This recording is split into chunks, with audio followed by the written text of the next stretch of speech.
Assalamualaikum warahmatullahi wabarakatuh. Kami dari kelompok 7 akan mempresentasikan tentang teori kognitif, teori Ausubel. Berikut adalah anggota kelompok kami. Perkenalkan, nama saya Hindi Febrianti. Perkenalkan, nama saya Nurul Iza Mukmin. Perkenalkan, nama saya Nur Aini. Perkenalkan, saya Novia Ardana. Jadi saya akan menjelaskan tentang teori Ausubel. Teori Ausubel atau yang dapat diartikan sebagai belajar bermakna merupakan konsep pembelajaran yang pertama kali dicetuskan oleh David Paul Ausubel, seorang psikolog pendidikan yang berasal dari Amerika. Ausubel membedakan antara belajar menerima dan belajar menemukan, di mana pada belajar menerima, siswa hanya menerima materi yang sudah jadi dari seorang pendidik dan siswa tinggal menghafalkannya saja tanpa tahu dari mana materi tersebut didapat. Sedangkan pada belajar menemukan, siswa diharuskan untuk menemukan dari seorang pendidik dan siswa tinggal menghafalkannya saja tanpa tahu dari mana materi tersebut didapat. Sedangkan pada belajar menemukan, siswa diharuskan untuk menemukan terlebih dahulu materi yang akan ia pelajari atau yang akan diajarkan oleh pendidik. Jadi, pembelajaran bermakna menurut Ausubel merupakan suatu proses mengkaitkan informasi baru terhadap konsep-konsep yang relevan yang terdapat pada struktur kognitif seseorang. Struktur kognitif seseorang ini meliputi fakta-fakta, konsep-konsep, generalisasi yang sudah dimiliki siswa atau yang sudah diingat siswa sebelumnya. Siswa menghubungkan atau mengkaitkan informasi baru dengan pengetahuan yang telah dimilikinya sebelumnya atau yang telah diingat sebelumnya. Ini merupakan suatu proses yang dinamakan belajar bermakna. Ausubel juga berpendapat bahwa pendidik harus dapat mengembangkan potensi kognitif siswa dengan cara belajar bermakna ini. Ausubel juga berpendapat bahwa pada tingkat sekolah dasar, pembelajaran akan lebih bermanfaat apabila siswa dilibatkan langsung dalam berbagai kegiatan. Namun pada jenjang pendidikan yang lebih tinggi, melibatkan secara langsung siswa dalam segala kegiatan dapat menyita banyak waktu. Untuk itu, Ausubel memiliki cara yang lebih efektif, yaitu dengan pembelajaran menggunakan konsep-konsep. Namun pada jenjang pendidikan yang lebih tinggi, melibatkan secara langsung siswa dalam segala kegiatan dapat menyita banyak waktu. Untuk itu, Ausubel memiliki cara yang lebih efektif, yaitu dengan pembelajaran menggunakan konsep-konsep, ilustrasi, penjelasan, dan lain sebagainya. Selanjutnya, saya akan menjelaskan tentang tipe-tipe belajar menurut teori Ausubel. Dalam pandangan Ausubel mengenai teori belajar bermakna, ada 4 tipe belajar. Yang pertama, belajar dengan penemuan yang bermakna. Di sini, maksudnya adalah mengaitkan pelajaran atau pengetahuan yang telah didapatkan oleh siswa, lalu kemudian pengetahuan itu dikaitkan dengan pengetahuan yang sudah ada sebelumnya. Yang kedua, belajar dengan penemuan yang tidak bermakna, yaitu pelajaran yang dipelajari atau yang didapatkan oleh siswa secara mandiri, tanpa mengaitkan dengan pengetahuan yang sudah ada sebelumnya. Yang ketiga, belajar menerima atau yang disebut dengan ekspositori yang bermakna, yaitu pelajaran yang tersusun secara logis, mulai dari awal materi sampai bentuk akhir materi. Kemudian pengetahuan itu pengetahuan yang telah diperoleh dikaitkan dengan pengetahuan lain yang telah ia miliki sebelumnya. Kemudian yang keempat itu belajar menerima atau ekspositori yang tidak bermakna, yaitu materi pelajaran yang telah tersusun secara logis mulai dari awal materi sampai bentuk akhir materi yang telah disampaikan kepada siswa, dihafalkan, dan tanpa dikaitkan dengan materi yang sudah ada. Nah, prasyarat agar belajar menerima menjadi bermakna itu menurut Ausubel ada 3.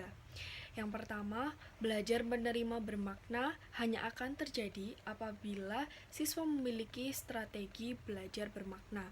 Jadi, jika si siswanya telah memiliki strategi, maka belajar bermakna itu akan terjadi seperti ia belajar lalu dikaitkan dengan teori yang sudah ada. Yang kedua, tugas-tugas belajar yang diberikan kepada siswa harus sesuai dengan pengetahuan yang telah dimiliki siswa. Jadi, seorang pendidik harus memberikan tugas kepada siswa sesuai materi yang ia berikan kepada siswa. Yang ketiga, tugas-tugas belajar diberikan harus sesuai dengan tahap perkembangan intelektual siswa. Jadi, bagaimanapun itu, pendidik harus memberikan tugas kepada siswa sesuai dengan materi yang telah disampaikan. Jelaskan tentang penerapan teori Ausubel dalam pembelajaran. Teori yang pertama yaitu teori dari Zoltan Pedienes. Zoltan Pedienes ini merupakan seorang ilmuwan matematikawan.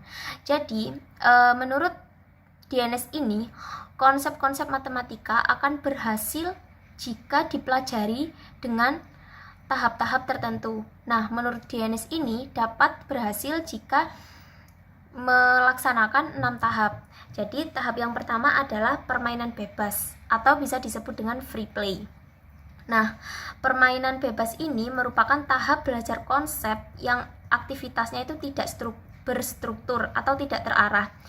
Jadi, anak didik ini diberi kebebasan untuk mengatur benda. Selama permainan ini, pengetahuan pada anak didik itu akan muncul dengan sendirinya. Kemudian, yang kedua ada permainan menggunakan aturan atau bisa disebut dengan games. Dalam permainan yang disertai aturan ini, siswa itu sudah mulai meneliti pola-pola dan keteraturan yang terdapat dalam konsep tertentu. Jadi, melalui permainan ini, siswa itu diajak untuk mengenal dan memikirkan bagaimana struktur sebuah matematika itu sendiri. Selanjutnya, yang ketiga adalah ada permainan kesamaan sifat. Nah, dalam mencari kesamaan sifat siswa, mulai diarahkan dalam kegiatan menemukan sifat-sifat kesamaan dalam permainan yang telah diikuti. Jadi, untuk melatih dalam mencari kesamaan sifat-sifat ini, guru perlu mengarahkan mereka dengan mentranslasikan kesamaan struktur dalam bentuk permainan lain. Kemudian yang selanjutnya ada permainan representasi. Nah, representasi itu sendiri merupakan tahap pengambilan sifat dari beberapa situasi yang sejenis. Jadi, pada permainan representasi ini, siswa itu menentukan representasi dari konsep-konsep tertentu. Jadi, kan tahap yang sebelumnya itu kan menentukan kesamaan. Nah, pada tahap ini mereka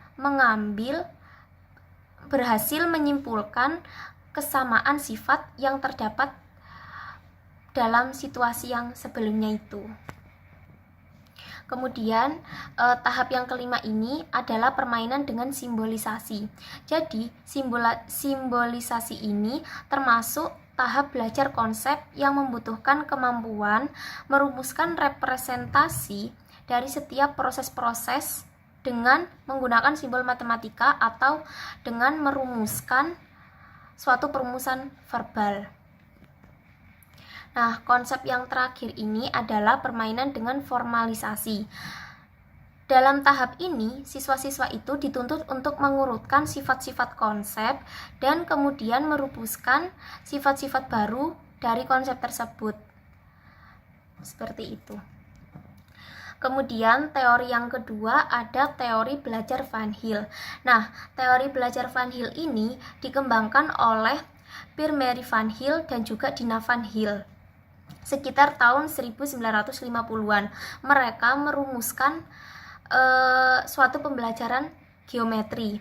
Nah, menurut mereka, tahap-tahap dalam pembelajaran geometri ini dapat dilaksanakan dalam 5 tahap. Yang pertama adalah tahap pengenalan. Nah, pada tahap pengenalan ini, dikenal juga sebagai tahap dasar. Pada tahap ini, siswa hanya baru mengenal bangun-bangun dasar dari geometri itu sendiri, seperti bola, kubus, persegi, dan lain sebagainya. Mereka belum bisa menyebutkan sifat-sifat dari bangun-bangun geometri yang telah ia kenal itu. Tahap yang selanjutnya ada tahap analisis. Nah, pada tahap ini sudah tampak adanya analisis terhadap konsep dan sifat-sifatnya. Nah, pada tahap sebelumnya kan belum mengetahui sifat-sifat dari geometri itu sendiri. Nah, pada tahap ini mereka bisa mengenal sifat-sifat dari geometri itu sendiri. Untuk tahap selanjutnya adalah tahap pengurutan. Nah, pada tahap ini pemahaman siswa itu terhadap geometri ini lebih meningkat dari tahap-tahap sebelumnya. Nah, pada tahap sebelumnya kan mereka mengenal geometri dan juga sifat-sifatnya. Nah, pada tahap ini mereka itu sudah bisa mengetahui atau sudah mampu mengetahui hubungan yang terkait antara suatu ini. Pemahaman siswa itu terhadap geometri ini lebih meningkat dari tahap-tahap sebelumnya. Nah, pada tahap sebelumnya kan mereka mengenal geometri dan juga sifat-sifatnya. Nah, pada tahap ini mereka itu sudah bisa mengetahui atau sudah mampu mengetahui hubungan yang terkait antara suatu bangun satu dengan bangun yang lainnya. Tahap yang selanjutnya adalah tahap deduksi formal. Nah, pada tahap deduksi formal ini siswa itu sudah dapat mengambil kesimpulan secara deduktif. Kemudian tahap yang terakhir ini adalah tahap keakuratan. Jadi tahap keakuratan ini anak itu sudah memahami betapa pentingnya ketepatan dari prinsip-prinsip dasar yang melandasi suatu pembuktian. Jadi, anak pada tahap ini sudah memahami mengapa sesuatu itu dijadikan sebuah dalil. Di sini saya akan membahas atau menjelaskan mengenai faktor pendukung dan juga faktor penghambat dalam penerapan teori Ausubel. Nah, faktor pendukungnya ini ada 3. Yang pertama, perpaduan kurikulum baru yang diterapkan di sekolah dengan kurikulum lain sebelumnya sehingga menghasilkan pembelajaran yang efektif dan sesuai kebutuhan dalam pendidikan tersebut. Nah, faktor yang kedua ini dengan adanya guru yang memiliki kemampuan pedagogik. Apa itu kemampuan pedagogik? Nah, ini kemampuan yang dimiliki oleh guru yang dapat mengelola pembelajaran yang disampaikan kepada peserta didik agar lebih bermakna atau mudah dipahami oleh peserta didik tersebut. Nah, faktor pendukung yang ketiga ini dengan adanya sarana dan prasarana yang mendukung guru dalam menyalurkan pembelajaran atau memberikan pembelajaran yang bermakna terhadap peserta didik. Nah, untuk faktor penghambat dari penerapan teori Ausubel ini sendiri dikarenakan setiap individu atau setiap peserta didik ini memiliki semangat dan juga daya ingat yang berbeda-beda sehingga sulit dalam penerapan teori Ausubel untuk melakukan pembelajaran yang setara dikarenakan masing-masing individu atau masing-masing peserta didik ini mempunyai daya ingat yang tinggi dan juga daya ingat yang rendah. Tidak hanya itu, ada yang peserta didik yang memiliki semangat yang tinggi atau ada peserta didik yang memiliki semangat yang kurang. Oleh karena itu, merupakan faktor penghambat dalam penerapan teori Ausubel ini. Demikian video dari kelompok 7 yang dapat kami sampaikan. Semoga bermanfaat dan mohon maaf apabila ada kesalahan kata. Terima kasih atas perhatiannya. Wassalamualaikum warahmatullahi wabarakatuh.